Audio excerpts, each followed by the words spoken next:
Hi, I'm Susan Drumm, and welcome to the Enlightened Executive, where your personal evolution sparks your leadership evolution. Each episode, we feature groundbreaking techniques and strategies to help you get the edge in personal and leadership effectiveness. This episode is brought to you by Meritage Leadership. At Meritage, we help strengthen leaders and empower teams to achieve high performance. Go to meritageleadership.com to learn more. Today, we're talking about breaking free from adverse experiences from our past and how to thrive both personally and professionally. And I'm grateful to introduce my guest, Doug Dane. After a traumatic past filled with emotional, physical, and sexual abuse, Doug beat the odds to find success in his own life, experiencing freedom, healthy relationships, and the abundance he always wanted. Inspired by his troubled childhood and the steps he took to overcome the typical trajectory for someone in his shoes, his first novel, Mistaken Identity, paints a pathway to personal freedom and provides 30 simple life lessons that can help anyone begin their journey to break free from a traumatic past, helping them find a better, happier life, both personally and professionally. So welcome, Doug. Thank you. I'm glad to be here.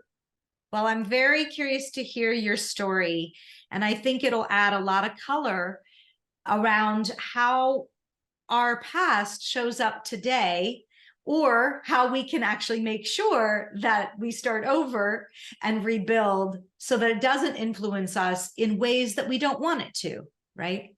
Yeah, definitely. We dredge up the past too. Yes. Yeah. Well, where do you want to start? Well, tell me about your journey, right? Where were you then? Where are you now? And what was most impactful along the way? Yeah, I mean, in the context of what we're talking about in the work you do, I grew up in a very, I guess I'd say a poor family. Parents were both violent alcoholics. It was a really dark place I landed. And I landed this family. I got adopted as a 6-month-old baby. And so for the first number of years of my life, it was witnessing trauma, emotional abuse, physical abuse, watching all kinds of violence with my parents, police visits. I mean, it was a dark time. And then 13 through 15, I end up in this ring of pedophiles and sexually abused for 2 years. That ends in a kidnapping at 15. And then, like all people, you turn to coping mechanisms. So I turned to drugs and alcohol. And I was working in a factory at the time. And I'm looking around. And I got these ideas that I'm sharing with my buddies in the factory about, I want to start a business and, I want to be in sales. And they're all looking at me like I got, 3 heads, and they're teasing me. But I kept working there and I'm watching people really struggle. I go, this isn't for me. So I quit that and I got into business and failed miserably. I had no experience, no acumen, no nothing. No education. I mean, I barely made it into grade 10. I quit grade 9 3 times, barely got into grade 10. And so nothing to start out, but just I don't know where the desire came from. And anyway, I started a couple of businesses, went bankrupt within a year and racked up a bunch more debt. And then I landed on my feet and then I went to a seminar with a guy I'd never heard of. His name was Bob Proctor. And that seminar changed the course of this fledgling business career. And I learned a few things, primarily about success and earning money, because I had just gone bankrupt. I had failed miserably, and I didn't understand why I couldn't earn it. I read a book called Think and Grow Rich by Napoleon Hill, and there's a promise in the book. He says it's mentioned no less than 100 times. And if you figure out the secret, you'll be swept on to success. So I thought, I'm going to make $1 million by the time I'm 25. And of course, I was bankrupt. And so that seminar got me to understand why I wasn't earning money. I had no idea it had anything to do with where I had come from. So fast forward, I was 23 at the time, I think, when I started in the business. Age 39, my marriage breaks down. I wrecked it. I was very bad in relationships, very successful in business. I've always been a fairly intelligent guy. On the outside, I looked like I had it all together. I was doing well. I was enjoying life and nice home, nice car, nice trips, earning a lot of money, more than most people. I was a leader in my field here in the industry I was in Canada. And by all accounts, I was, successful. And I was a leader. I was in leadership positions at the time. And the marriage falls apart. I go for counseling. And the lady suggests to me from my family history questions that maybe there's something in my past that was traumatic and abuse. I go, so everything I told you up until now was all blocked out. It came out at age 39 through this counseling. And I put this story together. I hired a private investigator. I got social services records, police records, school records, interviewed family, friends, neighbors, and this whole story just came out. And then I went public with it. It was in the front page of the national news here in Canada. It was on television and some other TV shows and books. And I just had a real passion to speak about it, because when I went public, first off, actually, when I got the story straight and clear in my mind, there was so much evidence right there to go, well, no wonder I was doing what I was doing. No wonder I was feeling the way I was feeling towards myself, and why I was struggling with all the emotional and physical problems that came as a result of that. And so that just gave me great understanding. And it was really cool because my perception on the story was now clear. And so my perception towards me changed very fast. And it's like literally the shame, the trauma, all the negative feelings towards my parents, towards the pedophiles and story, everything, it just almost like fell away. It was miraculous.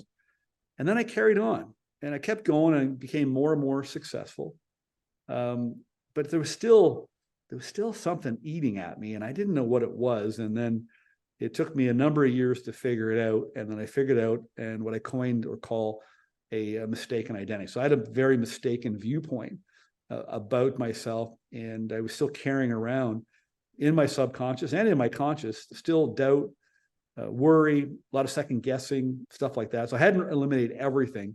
So I went from here to here, and then from there to here, but I was still stuck from back here, and like I said, dredging up the past, and others dredging up the past for you. They like to do that.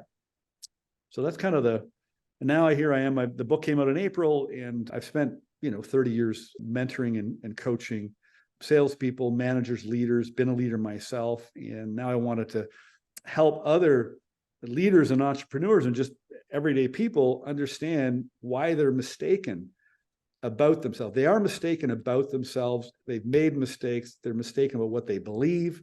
They're mistaken about the way they operate, and it's causing them problems. And they think there's something wrong with them.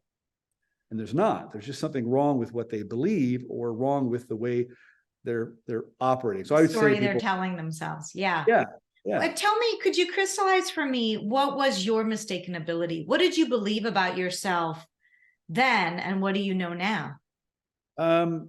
So I just got goosebumps with that question.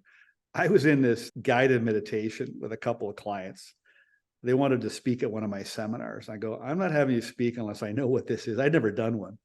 And I'm going, all right, I'm going to do this silly guided meditation, right? Because I grew up in the corporate world, and, we didn't do this kind of stuff. And so I was in this meditation, and I came out of it, and I had this experience, and they said, can you tell us what you saw? And I go, nope. And they go, you won't, or you can't? I said, I won't. They said, well, you write it down. I said, I'll write it down. And so I wrote down on a piece of paper. And so in this meditation, I met God on a beach, and he said, Doug, I'm going to hand you the keys to change the world with your voice and your words. And it was a scene from the movie Contact. Remember the Contact movie with Jodie Foster and Matthew McConaughey? Do you remember that? Yeah. There's a scene at the end. She's on the beach. That's where I was. And not long after, there's a chapter in the book, I got a note. Somebody came to me in a coffee shop. They said, excuse me, I don't mean to interrupt. I don't want you to think I'm weird. I don't want anything. I just saw you over there at the cash register. And, she goes, God told me to write you this note. I didn't really believe in God. She goes, I'm supposed to give you this note. I go, okay. So I get this note, and it's pretty much what I've been saying to myself, because I've been saying, I've got these stories I want to tell. And so I had all these experiences telling me that, Doug, there's more to you. You're gifted. Your story is a gift. You're supposed to help a lot of people. And I had a strong passion, a desire, but I go, no, I don't really have much to say. Even when I went to write the book, I go, do people really want to read this book? I was just doubting. I think we all see ourselves here. Like, if you connect yourself to your higher self, if you can stop looking at your mistaken identity, you get you get glimpses of your true self, and if you glimpse at your true self, you see your true self doing things or achieving things, and you see these views and go, nah. So the biggest thing for me was just continually talking myself out of the very thing that was pulling me. Yeah. I think, I write about in the leaders playlist that we talked about before in my book, how our childhood affects our leadership today and our life today. Right. And one of the ways that happens is we develop a certain set of beliefs and assumptions and a story around who we think we are based on what we had to overcome or how we survived. And that comes with a superpower. It sounds like it drove you to be very successful in business, but it also comes with a liability, and it's not constantly being updated. So I find when working with leaders that they're still holding the same version of themselves, and as you put it, a mistaken identity than who they are today. Yeah. But they've had these beliefs that this is just the way it is, right? Yeah. I love the two terms you use, asset and liability, because I often talk about your personal equity. So, in a home, the home might be worth $1 million and you owe 500,000. So that's the value of the asset. And then you have the amount of liability of the debt. And so you have $500,000 in equity. And so we have a lot more personal equity, but we put way too much debt on our shoulders because of our past mistakes and how we feel about ourselves. So yeah, what I discovered about this mistaken identity, I was studying a lot about self-image, because through the work I do and have been doing for the past 8 or 9 years is really all around mindset and understanding not just mindset, but how your mind actually operates, how it works. It is a machine. That was proven in the 50s and 60s. It is a machine. It directs your brain and nervous system. I didn't know that. And when I discovered that, I was taught that, I got really excited that I could, direct my control and direct my thinking. Well, what runs this machine, and your mind is like a thermostat would be similar to your mind. It's got a program, and your self-image is basically running the show. It runs your life. It runs your perspective. It runs your judgment. It runs your decision making. It runs everything. And when I discovered that, I really got to figure this out. Not just for me, but I had all these people coming to me that saw the story and saw what I was able to achieve. And what's interesting, to digress, when people said to me, wow, look how amazing you are, how well you've done, I always minimized it. I go, it's not that big of a deal. But it is a big deal. I mean, it's a good story. And so I started studying self-image. And what I realized was, with self-image, you can't just arbitrarily make up a new self-image in order to, become a better leader or, launch a business, whatever it is. The new image you're trying to form has to be based on some level of truth, and you must be mistaken about the image you hold of yourself. Otherwise, you'll drive yourself crazy trying to create a new self-image. And so I started looking for, okay, what's the mistake? Where am I wrong? And that's where this mistaken identity idea was born. And what came out of it was basically is that, when you were little, you arrived here and you were perfect, a little baby, and you're happy and playful and everything is great. And then you start imitating the adults. So the first thing happens, you're an imitation. Then when the adults know they've got your attention, then they start drilling rules, values, beliefs, biases, prejudices into you. You have no authority. You don't know any better. You just accept it from mom and dad and from teachers and religious leaders. And then what happens is you start judging. You learn to judge yourself very quickly because the adults judge you. So if you don't follow the rules, you get judged. In my case, I got in a lot of trouble and I got hit. And so if you don't follow the rules, then you get judged. They're judging you. They're judging each other. They're judging the neighbors. They're judging your siblings. You start judging yourself. So at a very young age, you started judging you, minimizing you, judging yourself. And the parents did it too. They'd say, who do you think you are, Susan, thinking you're going to do that? And so all these things get sort of drilled into us, and we just go with it, and we just accept this self-image, and then we just carry on. And obviously, like, I was mistaken about me and who I was and who I wasn't, so that I made mistakes. and cause problems. I judge myself for that. And then because of two other factors, there's a huge compulsion to conformity in our society. It started around the 50s when commercialism came around. All this judgment, of course, is at play. Keeping up with the Joneses shows up, and it creates this fear of what other people think and this fear of criticism. So, you're growing up in your life and you're feeling it. Something's off track. You don't know what the right track is, but you feel off track. And it's just because you're mistaken. The parents were mistaken about you. They made mistakes. You're mistaken about you. You've made mistakes, but you've also learned to judge and criticize yourself and others. And you've been taught to live in the past and worry about the future. And that causes a lot of problem for us, a lot of stress, a lot of anxiety. Yeah, all that. The only real saving grace is to live in the present. It's like everything else is a problem. It's essential, because what I didn't know about this machine, it's got three major rules. Do not worry about the future because you can't control it. Yeah. Sure, keep an eye on where you're going or where you want to get to. Have a vision. Yeah, have the vision. That's right. Definitely do not talk about the past, think about the past, dredge up the past. Anything in the past, if you need it, will show up when you need it, if you need it, as you go forward. But most importantly, live your life literally in 24-hour blocks. And actually, that's all we do mostly. I don't know what time you got up this morning, but I got up around 6 a.m. And I'm going to go through my day to day and do my best. And then I'm going to probably fall asleep. I'll get tired around 11 and I'll go to bed and I'll wake up back up at 6 a.m. That's my 24-hour window. I might not wake up tomorrow. All I have is from 6 a.m. on till the end of the day, if I make it through the day. So our mind only works if you're operating in the present moment. That's the proper use.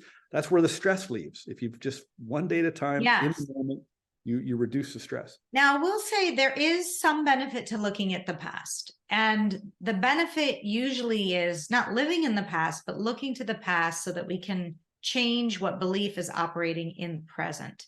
Yes. And so I think it's not like, oh, just ignore what happened. Sometimes people say, well, do I have to go all the way back to childhood to uncover, the playlist running me? That's what I talk about. Yeah. And you don't have to go all the way back. Yeah. But my sense is that's where the origin is. And for many leaders, they get better clarity about what's impacting them by looking at that and the assumptions and beliefs that they created. Yes. I'm not worthy. I'm not good enough. I'm trapped. I'm not safe. Whatever those core beliefs were that drove you initially, getting crystal clear on those can then help you change them, right? Absolutely. And so until if you don't know what's happening, you have no power to access or change it. No question. Yeah. Yeah. I mean, if I had not dug up that story, this would be a different conversation for sure. What I mean by that, so like in the book, for example, I take you through 3 parts: learn, unlearn, relearn. So the first stage is, okay, let's learn about this mistaken identity and a little bit about your story, as much as we need to. So we have an intellectual, objective view on the story, because that's important. You got to be able to look at it, because if you can change your perception on the story and not take it personally, then instantly your perception on you changes. And so, yeah, I think we have to gather the facts and gather the evidence and put the story together. And then once you have it. Let me pause you right there, because I want to ask you about that first part, because in your story, obviously, once you're getting all the records, the police records, you're seeing the trauma you experienced from your parents and pedophiles. How because you sort of glossed over it, but how were you able to let that go?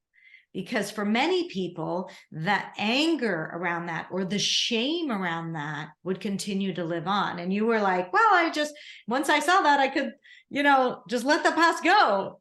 How did you do that? I'm glad you stopped me there. So there's a few techniques that the counselor at the time, one of my mentors, taught me. And so from the very beginning, she saw me as a business person. And so we took a very business-like approach to a data collection. Okay. And because she taught me about, Doug, your emotions are running your thinking. Like it's a chapter in my book called The Elephant in the Room. Your emotions are like an elephant. And we've been really taught to operate from our emotions. Our emotions run our thinking. And that's not proper use of your mind. And so she taught me this concept of emotional neutrality and intellectual objectivity. And the third one was not taking anything personally, because what happened to me, it had nothing to do with me. It just happened to me. And I mean, I got adopted in that family. I think I saved a little boy's life because I survived, but another little boy might not have. And so it wasn't about me. So with those three new rules, I guess, new standards, new policies, I was able to approach the story from that perspective. And it wasn't a little boy assembling the story. It was a grown-up man taking a look at this little boy's life. And that's what made it so easy. Yeah. Great. Yeah. Tell me more about techniques that you talk about in the book. You said there's 30 simple strategies. What advice do you have for leaders who either have significant trauma that they're looking to overcome, or maybe it's just minor trauma, but they're starting to notice how whatever happened in their childhood is also showing up in their leadership in ways that they don't want it to?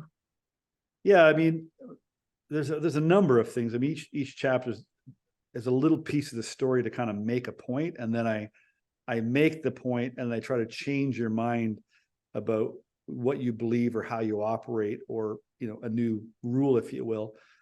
I mean, chapter 1 is called Stop Judging. The biggest problem, really the only problem we have in our world, is judgment.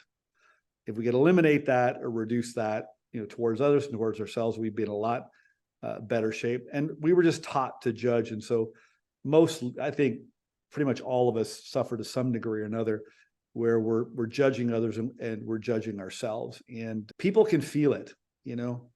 I know I've judged people over the years, and I'm still practicing not doing it. So that would be definitely a big one. I talk a lot about, there was a piece of scripture, again, I'm not religious, didn't really have a relationship with God at the time, but I kept hearing this piece of scripture called "The truth shall make you free."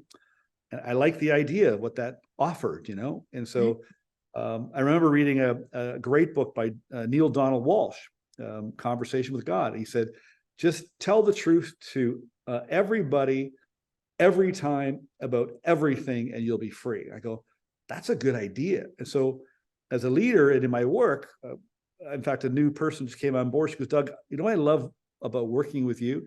She goes, you're so transparent and honest. I don't have to guess at anything. And so truth is very powerful. And it sets you free, but it also sets the people you're working with free as well. Grow up is another chapter. We got to grow up. We act out too much. We have this adult childhood syndrome. We act out, we get upset, we stomp our feet, we get angry, we take revenge. We act childlike because of those issues as a kid. Now, let me look at the table of contents here. There's a number more. We lie a lot. Chapter 2 is called You're a Liar. I was taught to lie, and I had to lie to survive. It became a habit for me, and even a little white lie. So that goes back to this idea of truth. But you did mention the word shame. So chapter 4 is called You Should Be Ashamed. I didn't know this. I looked it up. In the book, each chapter starts with a quote or something else. In chapter 4, it starts with a definition of shame.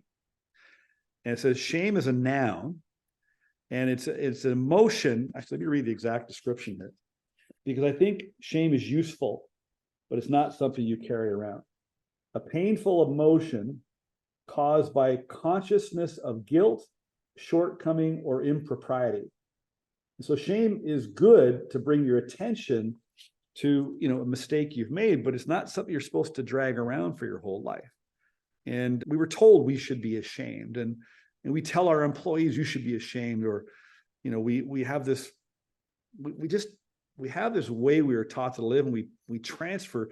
We're just like parents with leaders. As leaders, we're just like a parent. Absolutely. Yeah, we just pass. If you got children, you're doing it to your kids, you're doing it to your employees, you're doing it to anybody that looks up to you. And we have to be a leader every part of our life. So we have to learn to lead ourselves better. And then you lead others better. Yeah. I think leaders should take some time to really think about, how do they see themselves? What is your identity? Yeah. And write everything down, including what are the beliefs you have about you? Yeah. What are the beliefs that you have about you that you think are empowering? And what are the beliefs that you have about you that are disempowering? Get it all out. And because when you see it in print, when you write it down, it'll really hit you in a new way. And then you want to think about, for those ones that are disempowering, what is the story that you're telling yourself that's creating that belief? Because again, it's just a belief. And if it's a belief, it can be changed. Yeah. Right. So what's the story, or what's the version of the facts that you're choosing to put your attention on? Exactly. And is there, what I like about your book is there a new version of the story that you can be telling yourself about what that means?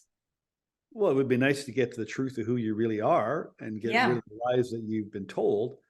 There was when the story first came out, I was working with my counselor, 2 books she gave me. It's a little blue book. I think you can still get it. It's called All About Me. And you basically just take inventory about all areas of you in your life and your beliefs and all that. And then a book that literally saved my life. It's called The 4 Agreements by Don Miguel Ruiz. Yeah. He had a companion book, or a follow-up book.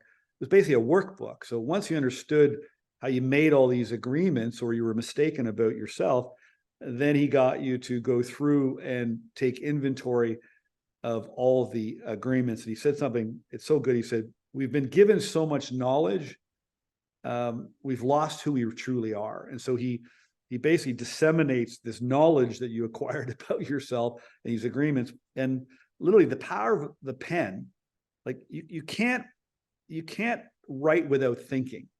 And a pen forces you to think. We're so used to doing self-help in our head and talking to ourselves. And your cellmates yapping over here, and your roommates yapping over here.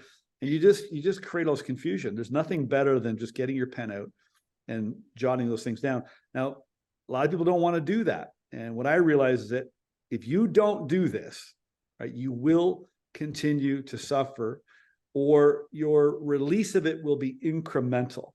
But if you do not face this mistaken identity and get connected to your true self, it's a long road. And I took, I'm 59 now. It took me literally till I was about 57 where I finally got it. I did the book. I thought, this is so freaking simple and easy. And it could have been so fast. I dragged it out. And my mentor, Bob Prodi, said, Doug, you're making this so hard. It's not complicated. Just let it go. He said, just let it go. I said, it's not that easy, Bob. He goes, well, you think it's not easy. Just let it go. And there's a chapter in the book about that. I love it. I love it. So what's one other piece of advice you would give leaders to take an action step today or tomorrow to help shift and know their true selves? Well, that's a big question. One action step. Yeah. That starts along the journey. Yeah. You know what I would do? If you're listening to this, grab a pen, hit the pause button. I was taught by Bob Proctor, my mentor, to ask really good questions. If you want a good answer, he said, spend a lot more time coming up with a good question than wasting time trying to come up with a lousy answer. And he said, you can literally Google your mind with good search terms. So I would get my pen out and I would write this question out. I would write out, list all the ways I'm mistaken about myself and all the things that I believe about myself to be true that I could and would do if I could just stop doubting myself. I would make up a question like that and see just entertain the idea of what comes up. But we got to start asking ourselves some serious questions. And the last question that you have to stop asking, and this would be the final thing, stop asking the question, what's wrong with me? You'll never get an answer because there isn't. The question is, what's wrong with the way I've been taught? What's wrong with what happened to me? What's wrong with what I believe? What's wrong with the habits that created my MO that's causing me problems today? Those are better questions, but stop asking what's wrong with me, because you'll never get the answer. Great advice. Well, thank you, Doug. I really appreciate you coming on the show. Can you tell me where people can learn more? Yeah, absolutely. The book is called Mistaken Identity. I mean, if you go through my website at dougdane.com, we'll get your email address and we'll actually send you the workbook that goes with it. There's a workbook in this book. This is more of a system and a process, not a book you read. It's literally a program in a book over 30 chapters, 30 days or so. But if you go through my website, we'll send you a workbook, so you don't have to mark this up. And then you can order it through Amazon or wherever you like. Of course, you can find me anywhere online on social, Doug Dane, DOUGDANE.com. Well, if you like this episode, you're not going to want to miss my interview with Spring Washam, who's a pioneer in bringing mindfulness-based healing practices to diverse communities. Let's all lead the way. Hope you enjoyed today's episode, and I'd like to point you to the next important step. Hit the subscribe button and the bell to get notified when we release new content. I'll see you on the next episode of The Enlightened Executive.